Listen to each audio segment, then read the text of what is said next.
Willkommen! Kennt ihr Alice Trübner? Sie war eine deutsche Malerin und einige der wenigen Frauen ihrer Zeit, die sich als eigenständige Malerin behaupten konnten. Auch durch die Förderung ihres malenden Ehemanns und doch mit ihrer eigenen Stimme. Sie wurde nur 40 Jahre alt, denn ihr Leben endete vermutlich tragisch durch Suizid mit einem Revolver im Berliner Hotel Esplanade in Gegenwart der Schauspielerin Tilla Durieux. Ein erschütterndes Finale. Schauen wir uns ihren Lebensweg genauer an. Sie wurde unter dem Familiennamen Auerbach 1875 im englischen Bradford als Tochter einer englischen Mutter und eines deutschen Vaters geboren und verbrachte ihre Jugend in Frankfurt am Main. Ihre künstlerische Ausbildung begann sie mit Anfang 20 beim Münchner Künstlerinnenverein, wo sie bei Ludwig Schmidt-Reutte und Max Slevogt lernte.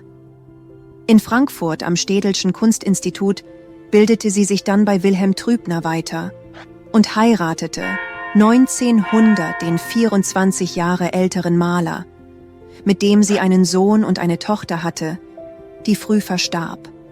Kurz nach der Geburt des Sohnes zog die Familie nach Karlsruhe, weil er an die Kunstakademie berufen worden war. Befreundet war Alice Trübner unter anderem mit Autorin Julie Elias und Dichterin Else Lasker-Schüler, die ihr sogar ein Gedicht widmete. Nach Kriegsbeginn half sie aufopferungsvoll Verwundeten. 1916 starb sie mit nur 40 Jahren. Während die Presse von einem Unfall sprach, berichtete Tilla Durieux von einem Suizid im Berliner Hotel Esplanade.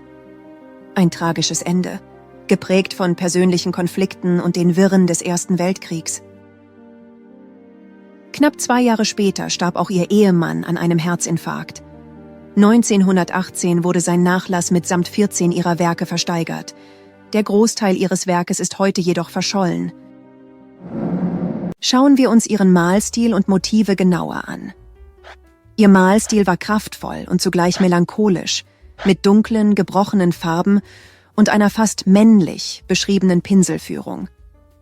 Ihre Motive kreisten um Porträts, Pflanzen, Interieurs, Puppen und stille Gegenstände. Stets mit einem Hauch von Intimität und Nachdenklichkeit. Zu ihren bekannten Werken zählen das Stillleben Puppe unter Glaskuppel, das symbolisch für die gesellschaftlichen Einschränkungen steht.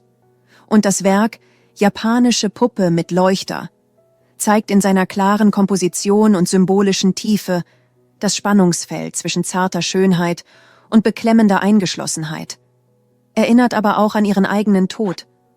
Und die stimmungsvolle Landschaftsdarstellung Schloss Hemsbach bei Weinheim zeigt ihre malerische Vielseitigkeit.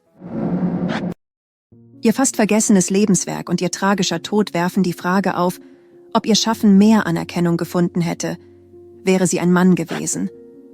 Und ebenso, ob ihr mysteriöser Tod je aufgeklärt wird. Wir hoffen, dass euch dieser Einblick in das Leben und Werk von Alice Trübner gefallen hat. Wenn ja, abonniert unseren Kanal für mehr spannende Kunstgeschichten. Und falls ihr weitere Informationen zu ihrem Leben und Werk habt, schreibt dies bitte in die Kommentare.